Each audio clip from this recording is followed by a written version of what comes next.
يريدون ليطفئوا نور الله بأفواههم والله متم نوره ولو كره الكافرون قال عليه الصلاة والسلام العلماء ورثة الأنبياء সম্মানিত তৌহিদি জনতা, আজকে আমরা ভারাক্রান্ত হৃদয়ে উপস্থিত হয়েছে বিক্ষোভ মিছিলে। আমাদের দেশে বাতিল পন্থীর অভাব নেই। যত বাতিল পন্থী আছে তাদের প্রধান আলামত হচ্ছে এরা উলামা বিদ্বেষী এবং আলেমদেরকে নিয়ে ছিনিমিনি খেলে। যারা আলেমদেরকে নিয়ে ছিনিমিনি খেলে এবং যারা উলামা বিদ্বেষী এরা সব বাতিল পন্থী। একটা আলামত আমরা মনে রাখি, এই সব বাতিল পন্থীদের মধ্যে অন্যতম বাতিল পন্থী হচ্ছে হিজবুত তাওহীদ। বিগত 17 বছর ধরে বাংলাদেশের আনাচে কানাচে, অলিতে গলিতে, গ্রামে গঞ্জে এই সব বাতিল পন্থীদের তৎপরতা বেড়ে গিয়েছিল। সেই ফ্যাসিস্ট সরকার, জালেম সরকার তাদের ইন্ধনে দেশের বিজ্ঞ উলামায়ে কেরাম, হকপন্থী উলামায়ে কেরামদেরকে জেলে ভাত খাওয়ায় ছেড়েছে। তাদের বিরুদ্ধে মিথ্যা মামলা দিয়ে হয়রানি করেছে। বছরের পর বছর ধরে আলেমদেরকে জেলখানায় আবদ্ধ করে রেখে এদেশের তৌহিদি জনতার কণ্ঠকে স্তব্ধ করতে চেয়েছিল। কিন্তু আল্লাহর মার দুনিয়ার বার গত 5 আগস্টে মহাবিপ্লবের মাধ্যমে সেই ফ্যাসিস্ট সরকার বাংলাদেশ থেকে উচ্ছেদ হয়েছে, কিন্তু তাদের ডালপালা আর আবর্জনাগুলো রয়ে গেছে। এবার তাদের সেই রেখে দেওয়া আবর্জনাগুলোকে ঝাড়ু পেটা করার সময় এসেছে।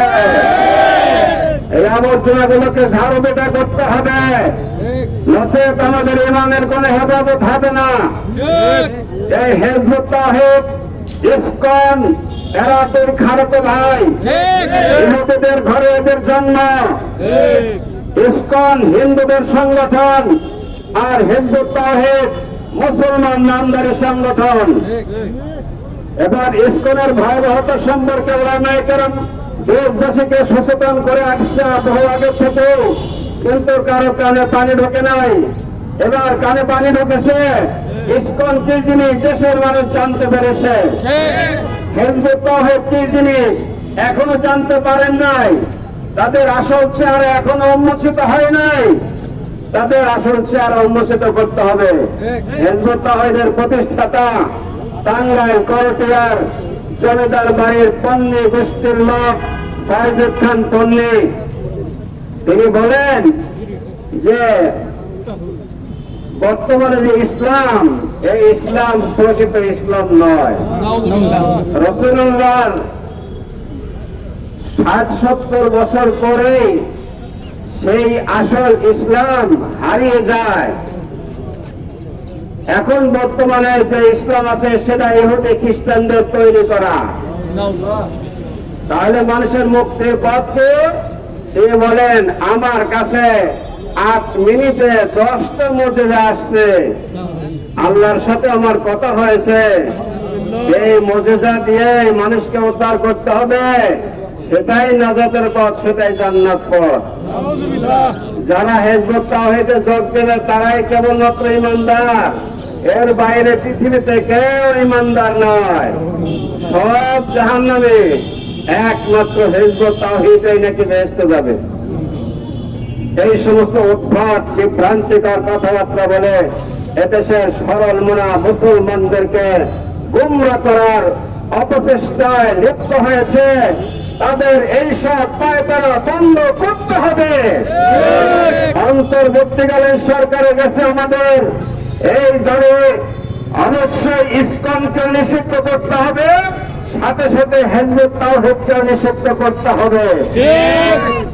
অন্যথায় এদেশের তাওহীদি জনতা মাঠে নামলে 5 আগস্টের ভয়াবহ চিত্র সারা দুনিয়া দেখবে আবার।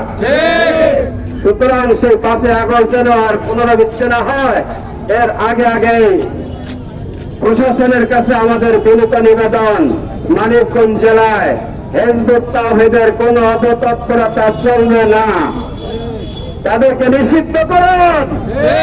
অন্যথায় কোন অঘটন, যে কোনো সময় অঘটন ঘটতে পারে। তারা আমাদেরকে জিজ্ঞাসা টেনে সে বেলার হুমকি দিয়েছে, আমাদের ভেতরে সেই প্রতিশোধের আগুন চলছে।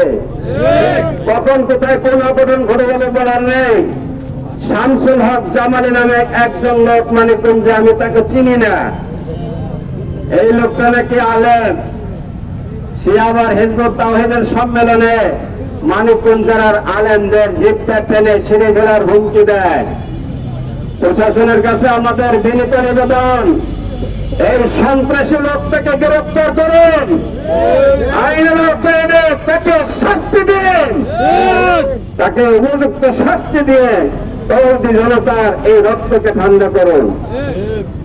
এই পর্যন্ত আমার আলোচনা রেখে সকলকে আজকের এই মিছিলে যোগদান করার জন্য অসংখ্য ধন্যবাদ জানিয়ে আমি শেষ করছি।